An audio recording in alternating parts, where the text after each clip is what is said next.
Everyone, welcome back. Daytona 500 qualifying, getting set and ready to go. Just like in real life, putting Jesus first is always at the forefront, and the Jesus car is going first. Alex Benyacko on the racetrack will be our first of 61 qualifiers that will take to the time. Now, Benyacko, star of the FBRL, champion of the Hardy's National Series. Gonna kick back and relax and watch 61 cars take time at Daytona. Benyacko and Morris Motorsports, this deal kind of, Benyacko, other than the Daytona 500, does not plan to race at all in the FBRL for this season. And he had a miserable last couple of races in the 2022 season, but still finished inside the top 10 in the final standings. It's not that good of a lap. Usually we're seeing times of 48 seconds. And already coming to the line, the 12 car, Benjamin Synder, looking to make his Sony Cup Series debut.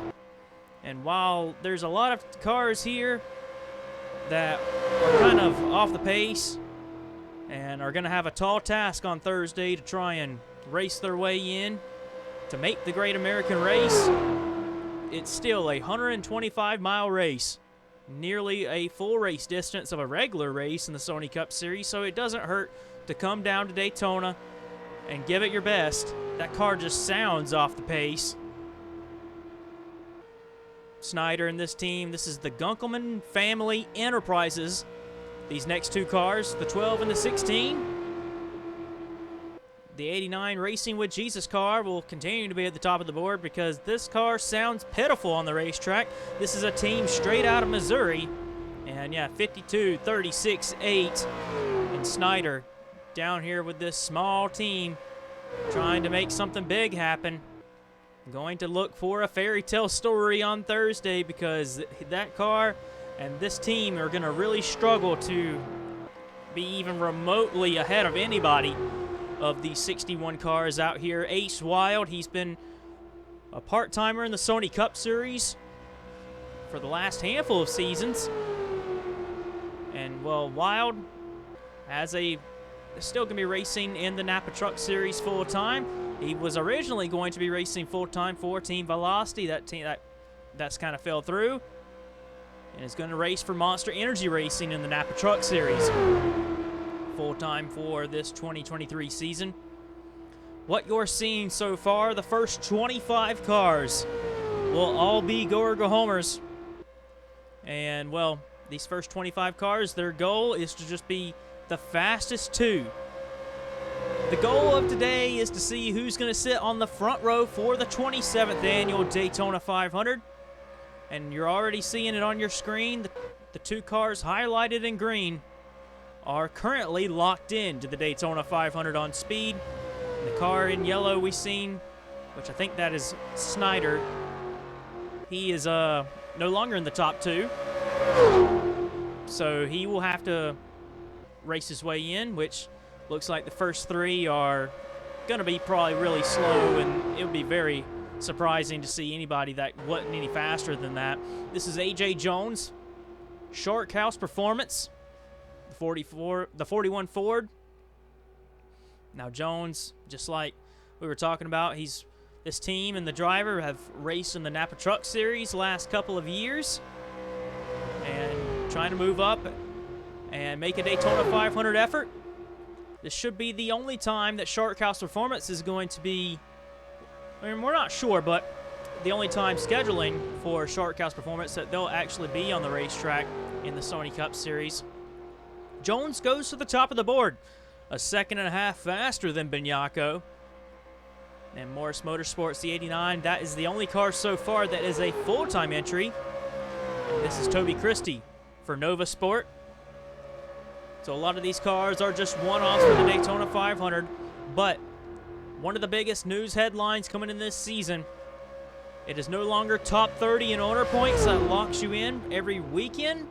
It is now charters. We have charters that 36 cars are locked in all year long, and then there's open cars. just like in other motorsports that you see. But unlike the way the charter system works in other categories, you can lose your charter and you can gain one, and you got to be the top 3 open car in points, and you got to stay in the top 33 of the charter teams, because the bottom 3 chartered cars each year will lose their charter, and the top 3 open cars will gain those 3 charters. So you can lose it, and well, all year long teams will know that they're racing in every single event, and they won't have to worry about getting bumped. 6 cars each week will fight with each other to try and be in the top 3 of the open car categories for the Open Car Championship. There is a separate point system for the open cars in the owner's points. 10 points for the highest open car, 6 points for the second highest open car, 4 points for the third highest open car, 3 points for the fourth highest open car, and you go all the way down to the 6th open car, the last open car finisher, getting only 1 point. So you get a point for at least starting the race and making the event. A lot of news headlines that we have covered in the off-season on the Discord. Please follow the Discord down below.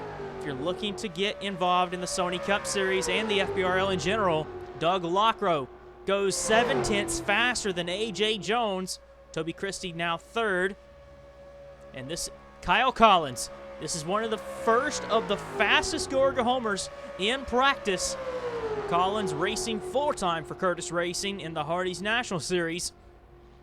And Collins, he's a Sony Cup Series winner in the past, and he's had some standout performances. Last time he's visited victory lane at the top level of motorsports, Trois Rivières 2020. I think it was 2020, wasn't it? It might have been 2019. A couple years ago, Kyle Collins visited victory lane. He's still at the top of his game, racing for one of the top teams in the Sony Cup Series, but this is an open car entry for the Daytona 500. Many people tapped that Kyle Collins could possibly be the top 2 open cars for qualifying today, 48.288, and that's going to be good enough to put him fastest by 2/10 over Doug Lockrow. Lockrow racing for Gatlin Downey Incorporated. They also had a lot of high hopes that they could be within a shot to try and time in on speed and not have to really worry about the Gatorade duels. But looks as though right now they're going to have to really look forward to the duels, because I'm sure as we go on down the list, there's going to be somebody that'll bump them down. Charlie Smith for Crossroads Racing, another full-time entry of the open cars for this season. Charlie Smith and Crossroads will enter a full-time season as an open car. And like we mentioned, they'll be trying to gain points each and every week, make races.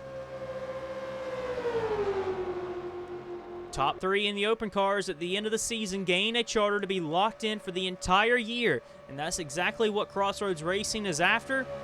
48.55.1.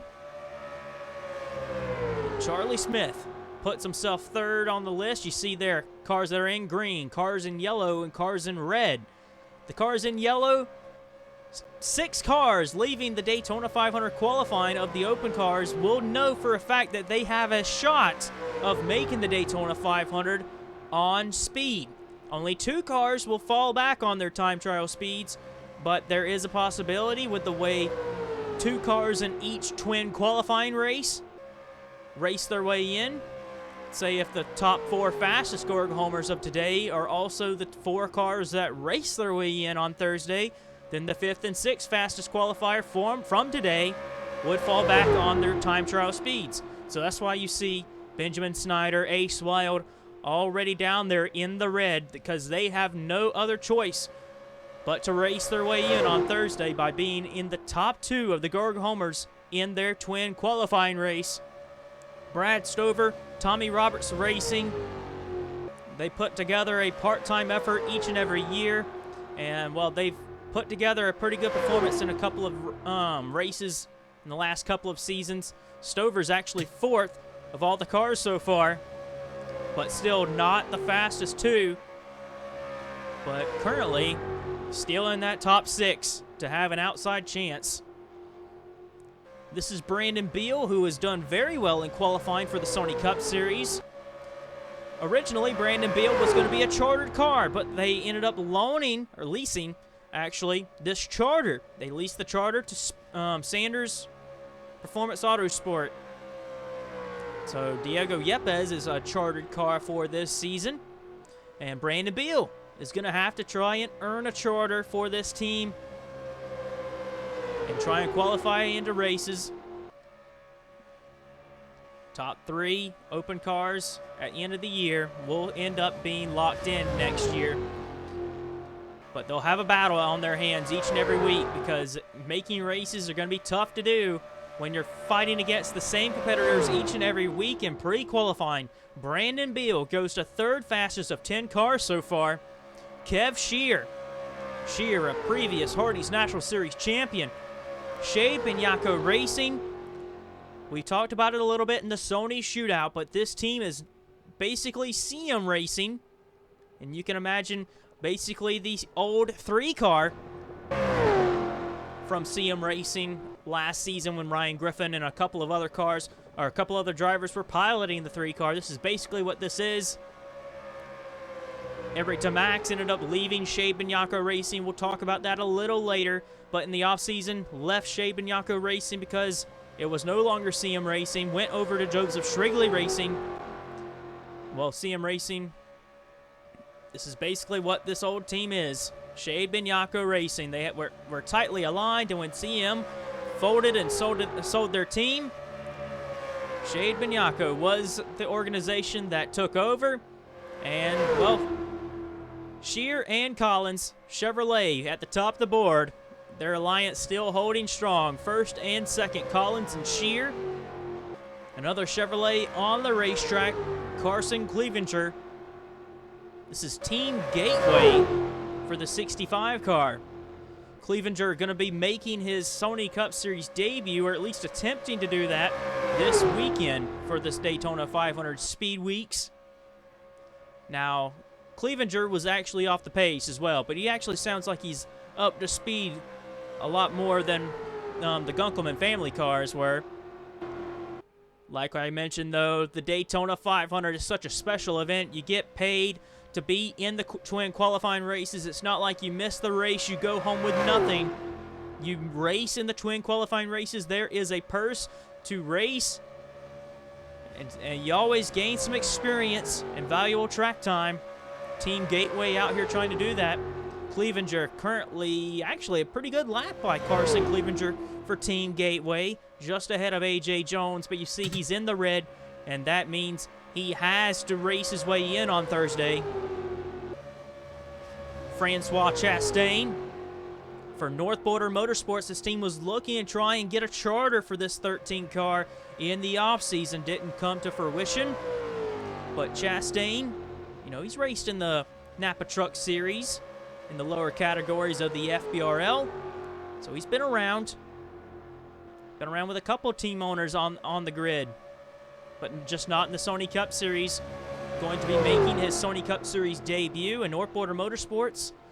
Well, the 13 car at least and the 33 have shown potential to be able to qualify on speed each and every week. This is a full-time entry, so Chastain is attempting all the races this year of the 20-race season. And Chastain crossed the line, 48.588. That's probably not as good a lap as they were really hoping for, but that does put him 6 of 13 right now. 3/10 off of Kyle Collins. Actually not that bad for North Border Motorsports to be 3/10 off of Curtis Racing. Jacob Hart for Red Bull Racing, a one-off for Jacob Hart, a 2-time Daytona 500 champion. Now, Hart in the 84, you know, he won the championship in the Sony Cup Series in Season 16, driving the 84 Red Bull car. Now, under very much different circumstances, different team owners. But still, the old Red Bull team. Hart returning to one final race in the Daytona 500. This is supposedly going to be Jacob's last hurrah in the Sony Cup Series, but qualifying his way into the Daytona 500. No past champions provisional like in seasons past that Hart could fall back on. 48.156. And that's good enough to go to the top of the board. Jacob Hart about a tenth and a half almost above Kyle Collins. Kev Shearer gets knocked out of the top two. Blaze McKinney for United Emirates Racing. McKinney's been around on the grid in the FBRL for many years now.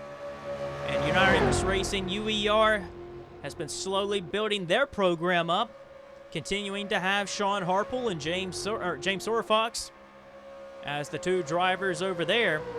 McKinney is the test and reserve driver, continuing a second year with Mercedes. Now McKinney, he had a good car in practice, but so far it's not really looking like it's that good of a time on the racetrack. Now UER, pretty competitive. It's easy to overlook that organization, but McKinney coming to the line. Doesn't look like it's going to be a good lap. No, 48.622. And that's going to be below Francois Chastain, but a good bit ahead by about half a tenth over Brad Stover. McKinney will have to race his way in on Thursday if he wants to be in the Great American Race, and you might not want to count that team out because they are pretty good on the super speedways, just didn't have it in them for qualifying today. Lars Van Schaik in the 59 Fitzwater Racing team. Now, in the offseason, very surprising, but Fitzwater Racing team did have a charter, and they sold it to Joseph Shrigley Racing to allow Eric Tamax and Dane Stinson, those two cars full-time for this season, to be locked in. So the 59, Lars Van Schaik for Fitzwater Racing team, has to qualify in for the Daytona 500.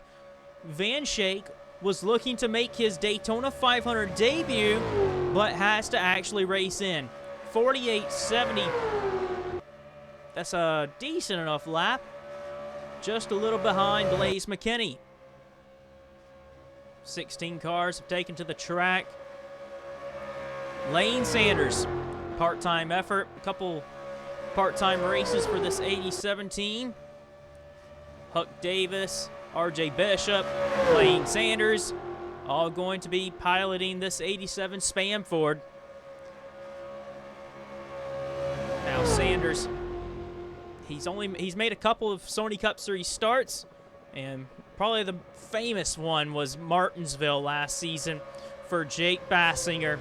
Bassinger having to sit out of Martinsville after having an injury at Homestead, and Lane actually surprised, finishing inside the top 15 after being way further back in the pack for the majority of the race. Helped get that team the Owners' Championship. They ended up winning the Drivers' Championship anyway.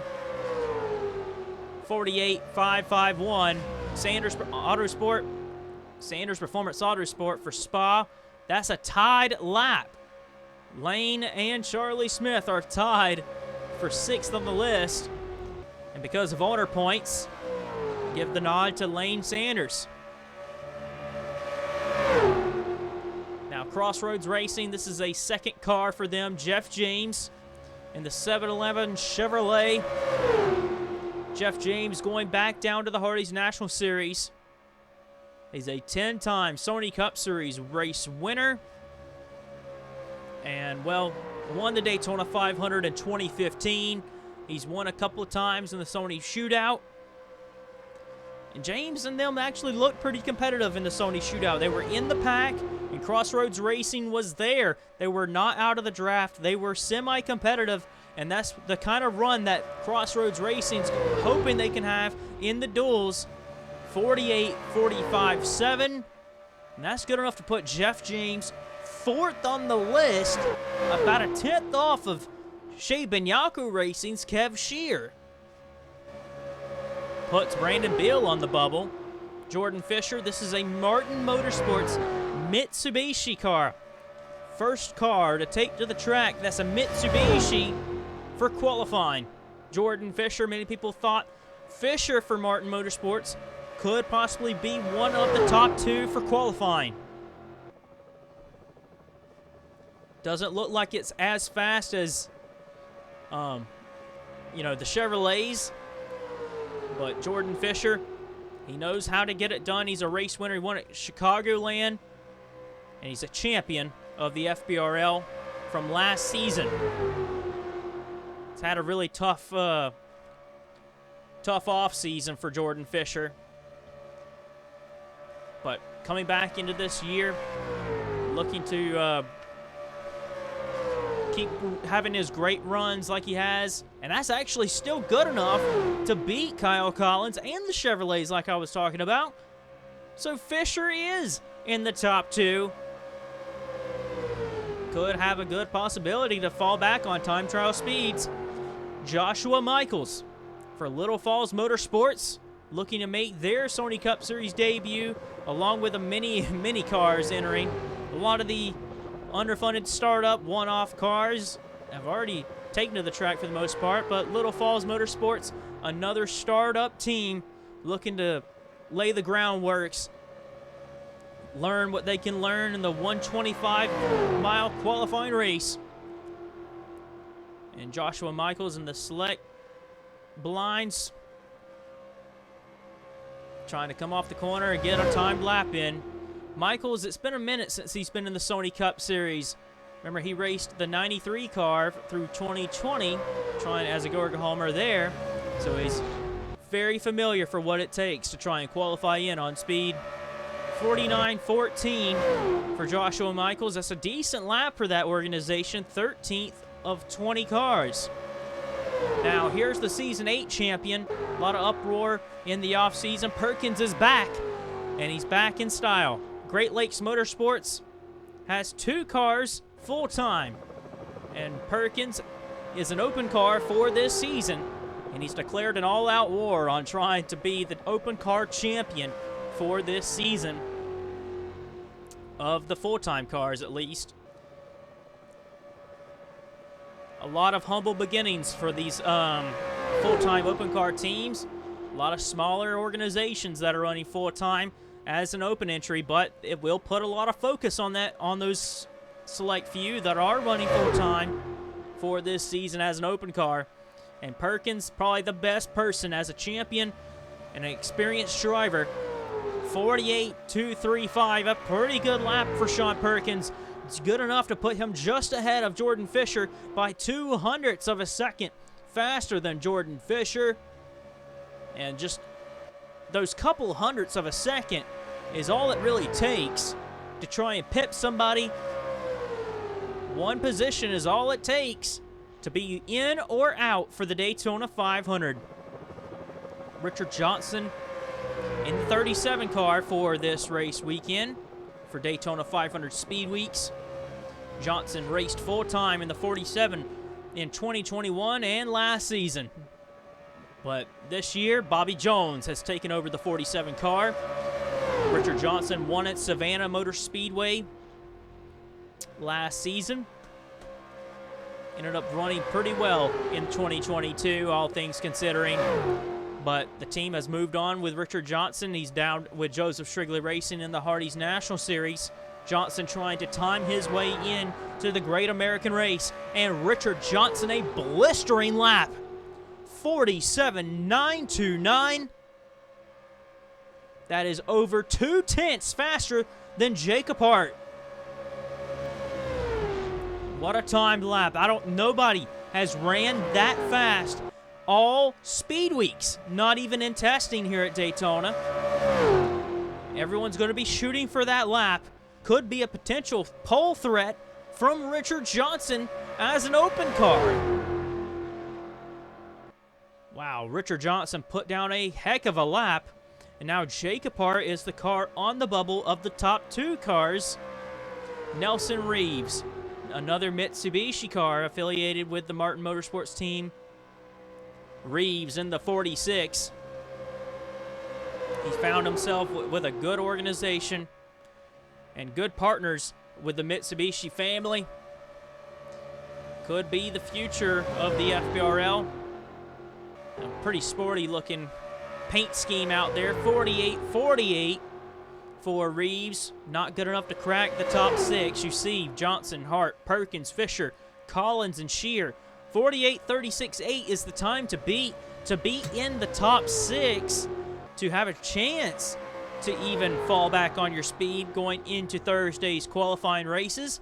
Luke Martin in the 54 looking to be within a shot of those top 6 cars, but mainly the top 2 in qualifying is so important. Luke Martin, 2020 champion of the Sony Cup Series, 2021 champion of the Napa Truck Series. The championship just fell through at near the end of the year of the 2022 Hardee's National Series Championship. Martin is running full-time in the Napa Truck Series again, looking to go for his 2nd championship and looking for his 3rd FBRL championship. Martin comes across the line 48-21-6, and that's good enough just barely to beat Sean Perkins. And you see just how tight those cars are. Martin barely beating Perkins, Perkins barely beating Fisher, and Fisher barely beating Collins. Collins now on the bubble, and probably not for long. Here comes the defending champion, Jake Bassinger. Bassinger retired from full-time competition last season, and DJ Curtis had an engine failure past halfway in the season finale, giving Jake Bassinger the chance to win the championship. He needed to finish 9th or better, and he finished 3rd on the podium. And Jake Bassinger took home his 2nd Sony Cup Series championship, and what a way to top it all off. Bassinger attempting to make the Daytona 500. He is last year's champion and not locked in for this Daytona 500, and very well could miss this race, but he's got a fast car and he's looking to time his way in. Could be a possible pole threat. No, it's not. Not quite. Just a little over a 10th behind Richard Johnson. Monster Energy Racing and Richard Johnson put down a heck of a lap. Collins will have to race his way in on Thursday. Jordan Fisher now on the bubble. Actually, that was it. I thought we had more. I thought we had more Gorga homers than that. Wow, it snuck up so fast. Qualifying is going by in a hurry, guys.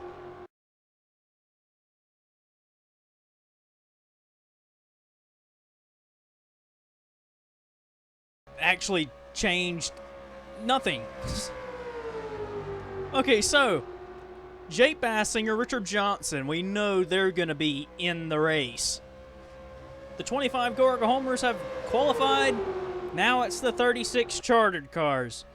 The 36 teams and 36 drivers that will take to the time for qualifying in the Daytona 500 that will attempt all 20 races. Bobo Jones qualifies 7th. There you see it on your screen. Richard Johnson, Jake Bassinger, Jacob Hart, Luke Martin, Sean Perkins, Jordan Fisher. All 6 of those drivers have an outside chance on Thursday to make it in on speed. We know Richard Johnson and Jake Bassinger will make it on speed, but if they do race their way in on Thursday by being in the top 2 in their qualifying races, then the top 2 that get in on speed will go down the list to one of those 6 drivers. So, I mean, Hart, Martin, Perkins, and Fisher, those 4, they have a chance, but as you go further on down, it's going to be even harder. I mean, if Richard Johnson and Jake Bassinger have to use their time to get in, then it won't matter that they're in the top 6. So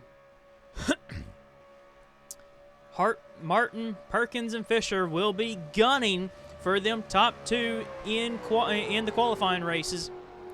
Vince Freeze comes across the line, going to be just ahead of Bobo Jones by 0.02 of a second, puts him 7th best. So those 6 Gorga homers are still the top 6.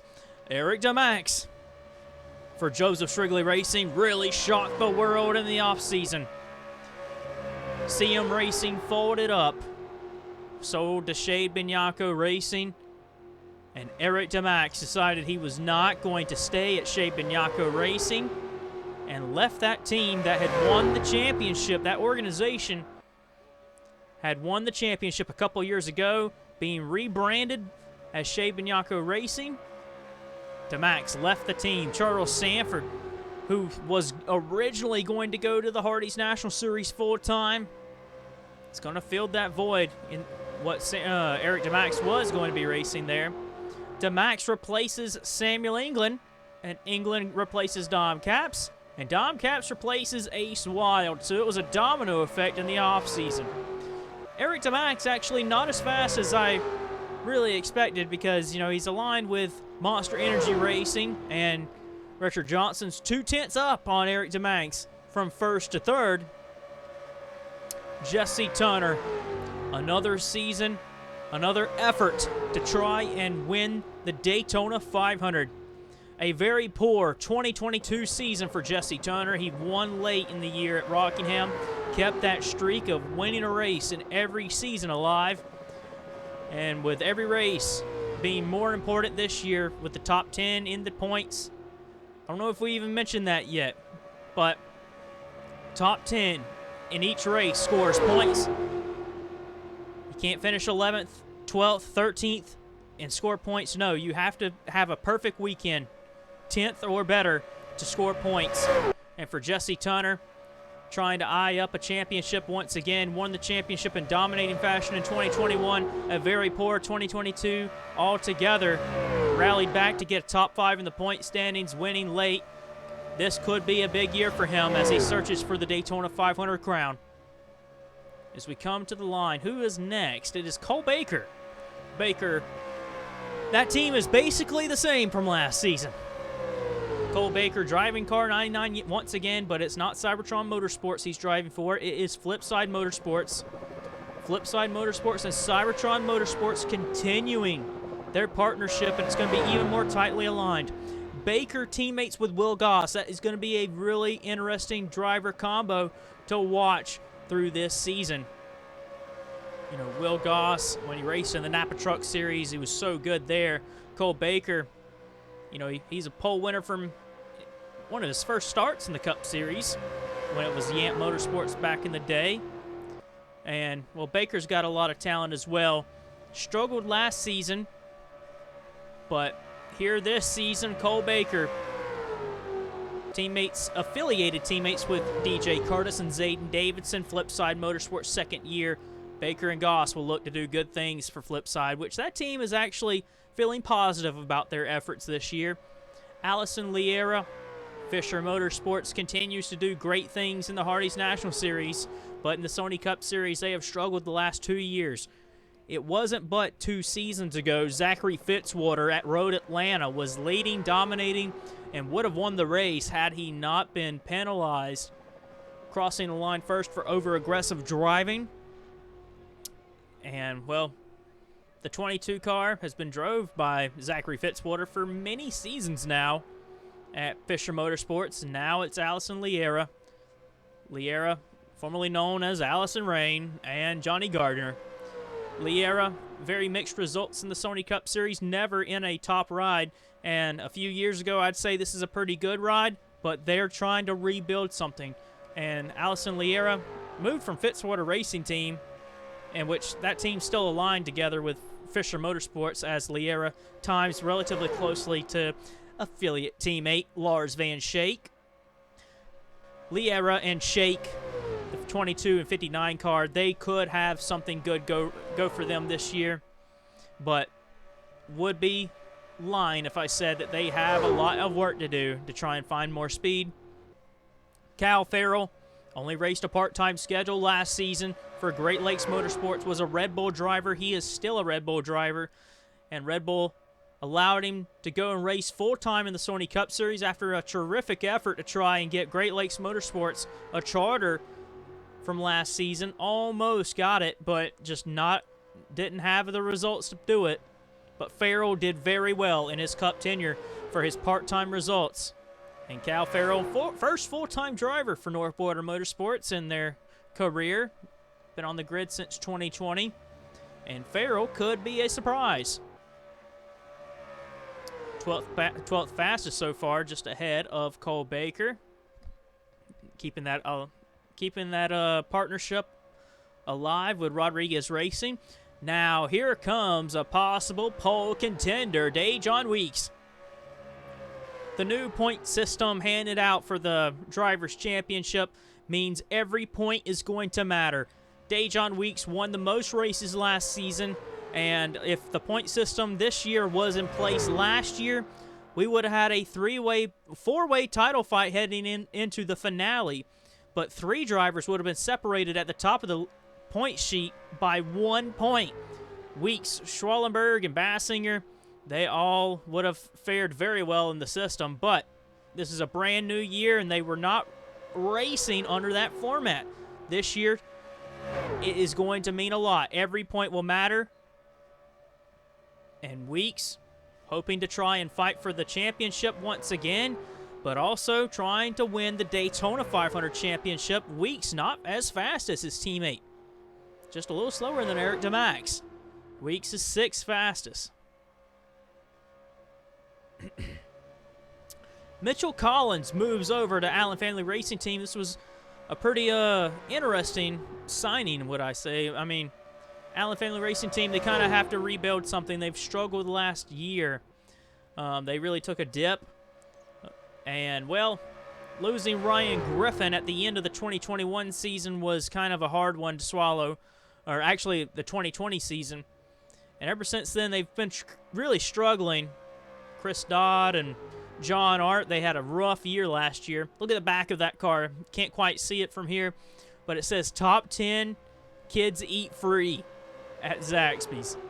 Well, top 10 not only for the kids, but you score points. So top 10s are even more important across the world. Fans and kids alike will be pulling for that 43 car to try and score some points in the Great American Race and all other 19 races on the schedule. Collins, along with Andreas Allen and Ryan Acosta, team owners of that 43 car, are hoping that Allen Family Racing Team turn a corner and actually gain some momentum after they've had a poor year and a half or so. Diego Yepes, this team is in through a lease of the Spartan Motorsports charter. So they ended up getting a charter during the off-season.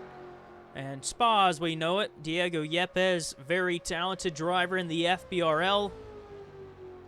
Competed for wins and championships in the Hardee's National Series with Turn Performance Racing.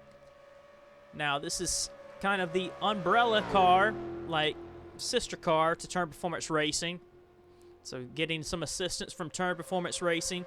So Yepes, Spa, very similar to the alliance that we had seen from Hero Motorsports in the past with the team and Team Velocity in the past, which means Yepes, for this race weekend, could be a threat to try and win the Daytona 500, which would be a very big stretch because this is the first time Spa for Sanders Performance Autosport is competing full-time. Very young team trying to make a name for themselves. But all in all, with the assistance they have, they're hoping for solid runs, best runs that they can get out there. Maybe they'll score points during the year and try to keep their charter as well.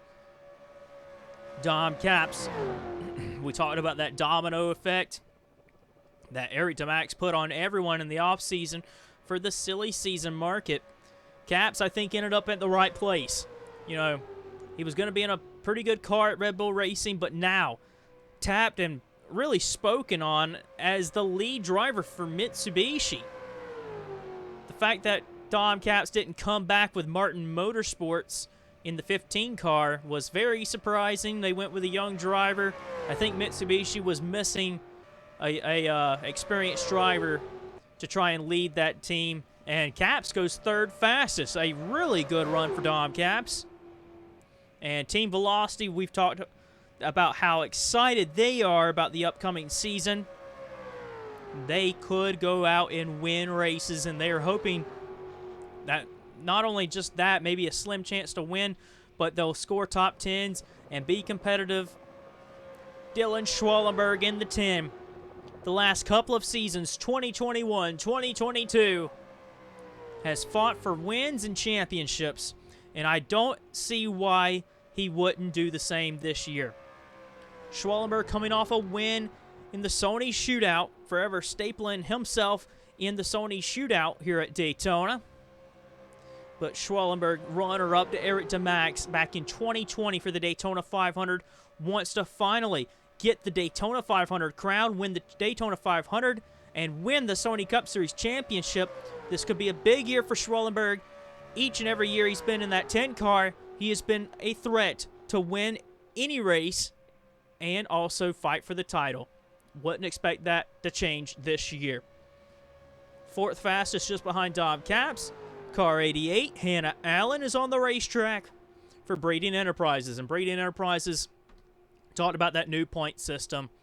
Top 10, you know, not a whole lot of points are being handed out. Usually 40 to 60 points for the win. That's usually where it has always been. But 25 for the win, 18 for second, 15 for third, 12 for fourth, 10 for fifth. So that's double-digit points for the top 5. And then single-digit points for those outside of the top 5, still in the top 10. 8 points for 6, 6 points for 7th, 4 points for 8th, 2 points for 9th, and only 1 point for 10th. 11th on down does not get anything. You have to be perfect and really good each and every week if you want to score points. It's going to be impossible to score points every race. We've never seen anybody have a perfect score of top 10 percentage in a season. Hannah Allen, the slowest of the chartered cars right now. Hannah Allen and Breeding Enterprises getting to that point. They are very disappointed with the way the point system is for this season. A lot of teams are pretty disappointed with it, but all it takes is to score a top 10 at some point, and you may just be good enough to be ahead of the bottom 3. And I'm not entirely sure if we're going to have more than 33 cars score a top 10 that are chartered cars. Might not happen. It could happen.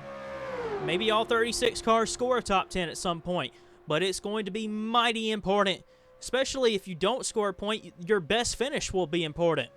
You know, racing for 15th may be the breaking point. You never know. Your best finish outside the points will be the tiebreaker, and we'll follow that story along all season long. Aiden Shepard, a rookie for Horizon Group. Very odd signing in the offseason. This was done well before the offseason, but Aiden Shepard, he's raced with this team in the Hardee's National Series for years now, and finally got the call up, and was kind of an odd signing. But we have to wait and see how Aiden Shepard handles. He replacing Charlie Smith in that 76 car. Zayden Davidson, half of the season last year, Zayden Davidson was running inside, fighting for the championship, and the other half was miserable. He was third in points as we closed in on halfway in the year, behind DJ Curtis and Jake Bassinger. So Davidson had a realistic chance to fight for the title, but his season fell apart by summer. He fell way down the running order, about 15th, 16th in points. He recovered to 11th, but still outside the top 10 in points. That's not where Davidson wants to be. Davidson wants to win races and compete for the championship. Davidson really showcased what he was all about in 2021. 2022 was kind of a step back. 6th fastest right now. And Davidson was the 40th car to take time. We got 21 cars left to go, almost. We're about to be done with this in about 20 more minutes. James Shelley on the racetrack. Shelley, just like Turner. Turner Performance Racing, we're going to have to watch them very closely this year. Many people believe that because of the new rule change from, 4 cars maximum of a team, now down to 2 cars max of a team full-time, that Turner Performance Racing shifting focus from 4 cars to 2 might benefit Turner Performance Racing a ton, because they're a powerhouse team in the Sony Cup Series. But Shelley and Turner, the 17 and 71 drivers, they struggled last year. Shelley won 3 times, but he finished outside the top 15 in points. And before his injury, where he missed 2 races, he was 16th in points. James Shelley really struggled with consistency, but with the way the new point system is, it really will favor him this year if he can go out and win a couple races like he did last year. But Shelley needs to turn something around. Will Goss, many people talk about there's a sophomore slump, but Will Goss, He really believes that last year was kind of like a write-off year, learn what he can learn in the Sony Cup Series. It was first full-time season. Ran for Rookie of the Year, no longer has the rookie stripe on the back of the 51 car. Very, very close ties with Cybertron Motorsports, and all this talk about, you know, teams can't have 3 or 4 cars. These teams are going to be working very closely in partnerships. You're seeing that already, and been already seeing that with alliances, technical alliances.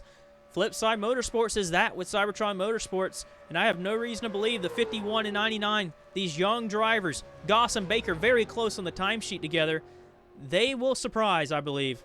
They're a little slower here compared to Zayton Davidson, but it's a young team with a lot of ambitions. And another young driver on the racetrack, the Wendy's Dodge, Dane Stinson. Man, did he stand out last year. Every time he got in the race car, he was very impressive.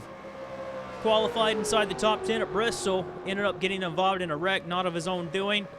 Darlington, he got involved in a wreck there, was running really well there. And I think it was the Hardy's National Series. He also qualified very well. He's a very good qualifier. He's got a lot of pace, a lot of speed, a lot of potential as Dane Stinson. And Dejon Weeks, who tapped him to be the next Ryan Griffin. Ryan Griffin came into the sport in 2017. Didn't even go up through the ranks. No Hardy's National Series, no nothing. Just jumped straight into a Sony Cup Series car with Martin Motorsports and won a race in his rookie year. And so people are already believing that Dane Stinson could be an up-and-coming star. He qualifies 11th, just behind Dejon Weeks. United Emirates Racing believes that they have a very fast race cars this season. James Sorfox, Sean Harple, they're looking to get back to victory lane. Last year was kind of a stepping stone year. Every year has kind of been a stepping stone year for United Emirates Racing. James Sorfox has talked about how he would just love to go back to victory lane for just one more race. Just win another race. He's the 2017 Daytona 500 champion. United Emirates Racing, you got to think Cybertron Motorsports is probably a little bit faster than United Emirates Racing. CBM has competed for championships. UER has yet to prove that they're even a top 10 points team at the end of the year. But UER are getting closer and closer to being realistically in the fight for, you know, winning races. That was a very poor lap for James Sorfox. Honestly, I expected him to be a little faster than that, but we'll see how this season unfolds. It's hard to judge speeds in preseason testing and for the Daytona 500. When we go to Abu Dhabi, or well, Dubai for round 2, we'll really be able to tell then like where the pecking order is after round 2 a little bit, maybe round 3, because it's hard to tell here at Daytona, because I think just about anyone coming to Daytona that can stay in the pack can find a way to win the Daytona 500. The Daytona 500 is such a crown jewel event, but it's so hard to win, man. 500 miles comes down to picture-perfect moves on the racetrack, your pit crew making the right adjustments and making the right strategy. Ryan Acosta on the racetrack, many people believed Acosta made a step back going to Shea Benyacko Racing early, but this team ended up inheriting CM Racing, which had won the championship a couple years ago. So now Acosta is in a car that theoretically could have the speed to win a race this year, and Acosta could find victory lane once again, and it may be this Daytona 500. Oh, heartbreak on the racetrack. DJ Curtis. Man, last year, coulda, woulda, shoulda won the championship. You know, Jake Bassinger stole the title out from under DJ Curtis. An engine failure back-to-back years in the season finale cost DJ Curtis his 3rd Sony Cup Series championship. Curtis just wants to add another championship and more wins. Curtis is actually 9 wins behind Nick Mace. Not going to be possible, I don't believe, to actually catch Mace on the wins total, but maybe in a couple of years, if Curtis continues to keep racing, Curtis could become the #1 winningest driver in the Sony Cup Series. He is getting there, and he just passed Jake Bassinger. Curtis is on the front row momentarily. That's poetic right there. DJ Curtis just narrowly edging out Jake Bassinger. Bassinger retired from full-time competition after last season on top. And Curtis going to hope to get redemption. Curtis actually blew up with 5 laps to go in the Daytona 500. He's still looking for his first Daytona 500. There's a lot of big-name drivers like Jesse Turner, DJ Curtis, Dajon Weeks, Dylan Schwellenberg, a lot of drivers, big heavyweight drivers in the Sony Cup Series I just listed off are looking for their first Daytona 500 crown. Samuel England on the racetrack. England looking to prove to Red Bull Racing, his fans, the critics, and everyone at the racetrack that he can get it done. He almost didn't come back at Red Bull Racing, almost got loaned off for a year, but he's back in the car, and I believe that was the right call for Red Bull Racing to get England back in the car. England is a very talented race car driver, and now with England and Anthony Marchese at the wheel for Red Bull Racing, that could be very big for them. Patrick Smith for S3 Motorsports, another team that was actually very disappointed with the rule changes, specifically the point system. Smith has to find a way to try and score points, or at least have a better finish than his competitors. If there's more than 3 cars that doesn't score a top 10 by season's end, it's gonna be very competitive. We'll follow that charter battle all season long, but I believe S3 Motorsports will be right in the mix of it, trying to make sure they're not in that bottom 3. And Patrick Smith, our rookie, trying to become Rookie of the Year. It's going to be very hard to do. I believe there's like 9 or 10 rookies running full-time this season. Actually, close to it, about 6 to 9. Patrick Smith, winner at Atlanta last season for the Hardee's National Series for S3 Motorsports. Matthew Rodriguez, this driver right here. Rodriguez, previous Daytona 500 winner. Now, we talk about how Rodriguez Racing is a championship caliber team fighting for championships, but it's mainly Dylan Schwellenberg the last 2 years. And we forget Matthew Rodriguez is a really talented driver, but for Matthew Rodriguez, he is the owner of this team. And it's not like he's Jesse Turner where he's winning a lot of races owning his own team. He's not. He's kind of like the second driver at his own team. And Rodriguez really being overshadowed by Dylan Schwellenberg. I think this is the year where Matthew Rodriguez needs to put up or shut up in trying to beat his teammate on the racetrack, Dylan Schwellenberg. He goes to the front row. The front row for Matthew Rodriguez, second fastest. Did not expect that. But Rodriguez, like I was saying, we often forget he could have won the championship in 2020 had he not wrecked early in the season finale. But Rodriguez, we talk about how Dylan Schwellenberg consistently fighting for wins and championships. Where was Rodriguez at the end of last season? He struggled a lot. Anthony Marchese was better off in races than Matthew Rodriguez.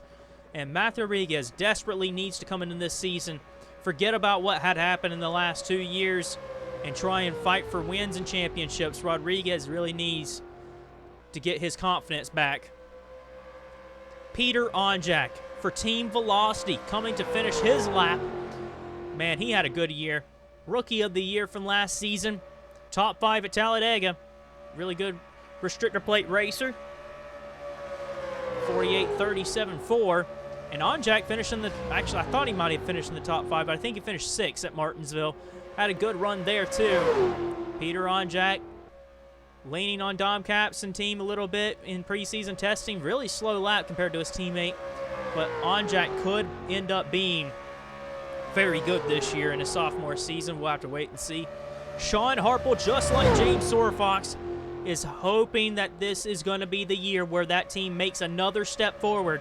And they're in the conversation with Turner Performance Racing, Rodriguez Racing, Monster Energy Racing, Cybertron Motorsports, they want to be up there winning races. And they're just not quite there, but maybe this season with the new next gen, Harple and Silver Fox can finally put the pieces together. Veteran, experience. Harple's been in the series for many seasons now. He's a champion of the lower categories. We often forget about how good Harple really is. And he's got a good lap going. 48.054. A very different lap compared to his teammate James Silverfox, who had a miserable lap. Harple, you almost could have got the front row there. 300's off. But a very good lap for Harple, and he's hoping for a good year, too. Jeffrey White, car 11. 52nd car to go on the racetrack. 10 cars left to go. Jeffrey White won at Martinsville late in the year. Finally got his first win. It was the first and only win by Curtis Racing last season. Cody Lamas went winless last season, which was kind of crazy to think about because Lamas was so good last year, had the most top 10s of anybody.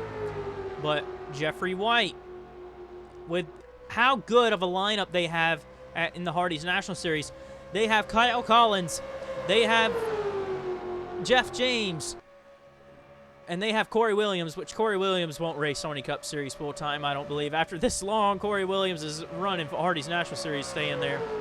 Jeffrey White, actually not that good of a lap. 23rd fastest. But Jeffrey White needs to try and prove himself this year. It's his third year with Curtis Racing, and it's a kind of a put-up or shut-up year for Jeffrey White. Now, this could be a pole run for Bobby Jones. His teammates at the top of the board, so we got to check and see. He didn't quite hit 190 in a turn one. I think Richard Johnson hit 190, so I don't think this is going to be a pole lap for Bobby Jones. But Bobby Jones, let's talk about him. You know, he's been in the Sony Cup Series for a while, stepped back from last season. Had a top 5 run for Cybertron Motorsports in a one-off at Road 1. But Bobby Jones, 2021, he raced for Monster Energy Racing. Didn't see the potential in them to sign on for 2022. Went to race in the Truck Series. Had a good year there, but saw how good Monster Energy Racing did. They won 6 races out of 26 in 2022. And 2023 looks like they could be as good. 16th fastest, Bobby Jones. This is an impound qualifying session, so after they're done doing the Daytona 500 qualifying, these cars will not be on the racetrack again until they go and race in the Daytona Twin 125s. So Bobby Jones probably set up to go racing in the Twin, while Richard Johnson was set up to go and get the fastest lap as possible. Edward Ziemba is not racing full-time in the Sony Cup Series, but still a driver for Anjado. And Anjado's not actually got a full-time driver at all, so there'll be multiple drivers still fielding this 70 car. And despite how much they've struggled in the Sony Cup Series, they run really well in the Napa Truck Series. And, well, the results haven't really translated over into the Sony Cup Series for Anjado. They're hoping they're not part of the bottom 3 this year, and that they'll keep their charter. Ziemba comes to the line. Pretty good lap for Edward Ziemba and Anjado. That team can be pretty proud of that result. They beat Mitchell Collins and Allen Family Racing Team with the 43 car there, which Collins did drive that 70 car last year, which is kind of surprising. So a little bit of a boost of confidence from the 70 team to be ahead of their driver that left them for a better team. Joseph Shrigley, Horizon Group really made a big milestone last season. They didn't win a race last season, but they got their first ever top 10 finish in the point standings. Never has Horizon Group finished inside the top 10 in points. And Shrigley did that last year. 9th in points for Joseph Shrigley. Not as many top 5s, but a good bit of top 10s last season. And Shrigley going to try and do the same, but try and actually score some wins. Honda supporting both Horizon Group, Red Bull, and Great Lakes Motorsports. That partnership really tight there. Shrigley comes across the line, 48.228. It's good enough to put him just ahead of Sean Perkins. And Shrigley could actually be a driver I wouldn't be surprised that we see win a race at some point this year. Really talented driver, and Horizon Group shows a lot of potential. Dylan Young, man, wow. The Sony shootout. Young and Spartan Motorsports were fast. They were so fast. Didn't expect Spartan Motorsports and Dylan Young to be as fast as they were in the Sony shootout. Very competitive. Could have won, possibly. Spartan Motorsports failed to qualify for a ton of races last year with Hayden Klein and multiple drivers in the 74 car. Focusing on the next gen, and they seem like they're relatively up to speed. They have a charter for the 07, but Brandon Beal will qualify the open car for them all season long. But Young focusing on racing all year long for this 07 team, and with a veteran behind the wheel in Dylan Young, this could be a big year for Spartan Motorsports to try and make a step forward. And you may want to look out for Dylan Young. He may upset and score a top 10 result in the Daytona 500. We know he'll race in the Daytona 500 as a chartered car. He's a previous winner here in the Daytona 500. He drove that 07 Jack Daniels car in the past to a win in the Season 10 Daytona 500. So, very good signing by Spartan Motorsports. Shane Eaves was a shock of announcement when it did get announced for Martin Motorsports. He left the Chevy organization to go drive for Mitsubishi at Martin Motorsports. Very exciting times for them over there. Leaning on Vince Freeze for information over there. This is Dom Capps' old team, the 15 car. And after Eaves, there will be 4 cars left. Anthony Marchese, Logan Cloud, Charles Sanford, and Cody Lamas. Eaves will probably be right where his teammates are. 48, 25, 2. Yeah, right dead in the middle. Jordan Fisher, Vince Freeze, man, I mean, right dead in the middle of the Martin Motorsports teams. They're just all together. And here comes Anthony Marchese, who was so good in the second half of the year. This is the first time ever Red Bull Racing has a driver lineup that has 0 wins in their career heading into the season. I don't think that's ever happened, but Marchese in England, they're champions of the FBRL in the lower categories. They've won championships in the Hardee's National Series and the Napa Pro Series. They're very talented. And this is going to be a very good driver lineup by England and Marchese. And I think this is going to be the year both Anthony Marchese and Samuel England could win races for Red Bull Racing. They looked very fast in preseason testing. We're going to have to wait and see if that translates over into the races. Marchese's a little slower than Samuel England. A little slower than Jacob Hart as well. But Red Bull Racing has looked fast in preseason testing, so I would not put it past them to win races for both England and Marchese. Logan Cloud, Great Lakes Motorsports, the only chartered car of Great Lakes Motorsports. Perkins is fighting for the Open Car Championship. Cloud will look to improve on his 11th place finish at California last season to try and score a point. Cloud has done pretty well in his Sony Cup Series career. Drove for Great Lakes Motorsports last season. He will not have to worry about qualifying in on speed to make the races. So that's a big benefit for Cloud. Just go out there, try and learn and get better, work on your racecraft. And he's got an experienced teammate in Sean Perkins. That's only going to benefit them. That tight alliance they have as well with Red Bull Racing and Horizon Group. Pretty good lap there by Logan Cloud. 29th fastest out of 59. 2 cars left, and it's the Chevys.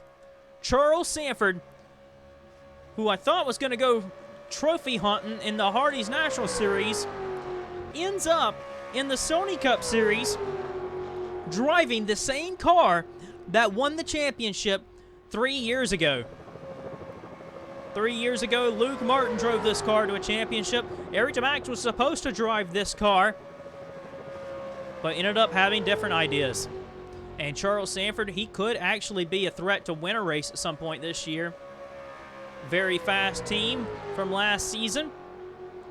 Now, they have not looked as fast in preseason testing, and they did struggle at the end of last year, but still, their results in that team are unprecedented, and I would not put it past them to be pretty quick on the occasion. And Sanford won last year to get 20 wins. He's at 20 wins in his career, looking to add a couple more. He's 9th fastest out of 60. And the last car, who was one of the fastest cars in practice, we know Richard Johnson will be on the front row, but Richard Johnson hoping to stay on the pole. Lamas looking to get on the pole. Cody Lamas, another one of those drivers. You know, he's won the Daytona 500 before, won it in 2021, looking to win it again. He's had a fast car. He's got a really good car as well, flying out there.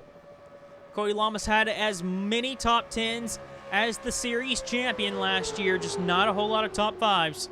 But Curtis Racing's got some speed in preseason testing. As all things, we have to wait and see if that speed translates over into the season. But Cody is very excited about this 2023 season, and it could be a breakout year for Lamas as he comes to the line. 47.991, and Cody Lamas is on the front row, but it's Richard Johnson that's going to win pole position for the Daytona 500. The 27th annual Daytona 500 will have Richard Johnson and Cody Lamas leading the field to green. Meanwhile, everyone on down will fight in the Gatorade Twin 125s for their starting position. Matthew Rodriguez, DJ Curtis, very, very close to trying to get on the front row. Just didn't happen there. As we look a little further down outside of the top 20, anybody that stands out here, Jeffrey White, you know, Cody Lamas is on the front row, and Jeffrey White, 3.5 tenths off. That's kind of surprising. James Sorfox way down here. We just talked about his teammate Harple is up there. You know, very mixed bag results. Martin Motorsports are not in the top 20 here, but they could have the speed in the race. And you see all these red names, all these guys in the red just have to race their way in. The guys in the yellow have to race their way in as well, but they have a slam shot of making this race on speed. But the Gatorade Twin 125s are going to be very exciting. Let's get you to the starting lineup for the Gatorade Duels. Duel 1, Richard Johnson will lead. Matthew Rodriguez, Sean Harple, Samuel England, and Charles Sanford, the top 5 down to the start. Zayden Davidson there with Jacob Hart. Richard Johnson and Jacob Hart will be the leading go-ergo homers when we go green. James Shelley starting 8th, Anthony Marchese in 9th, Bobby Jones in 10th. A very stacked top 10 to start.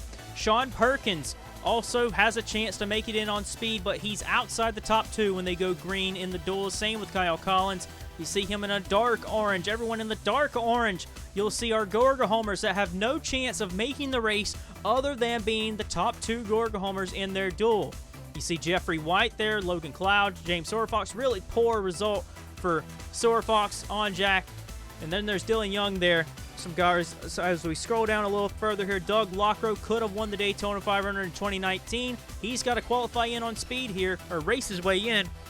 And the Gatorade Duel number 2, Cody Lamas, DJ Curtis, Jake Bassinger. Bassinger will race in the Daytona 500. Caps, Schwallenberg, Turner, DeMax, Weeks, Stinson, Martin. What a stacked Duel 2 this is. Look at the names there. All 10 of those guys are amazing, talented drivers there, as it includes both Ryan Acosta, Jordan Fisher, and then there's Shade Eves, Bobo Jones, all of these guys further back. Shade Eves, Bobo Jones, Cal Farrell, Will Goss, all of these are guys that have come up through the ranks that are super talented. Kev Shearer's there, Cole Baker's there, Edward Ziemba. Wow, just a very stacked Gatorade Duel 2 here. Luke Martin will be the guy everyone's chasing. He's the second go-ergo home car of this duel. Fisher will be right behind him. But everyone in the dark orange, as you're seeing, Kev Shearer, Nelson Reeves, Brandon Beal, Charlie Smith, Blaze McKinney, Joshua Michaels, Carson Clevenger, Toby Christie, and then Ace Wylde making up Duel 2. This is going to be an exciting Gatorade Twin 125s on Thursday. We hope to see you there.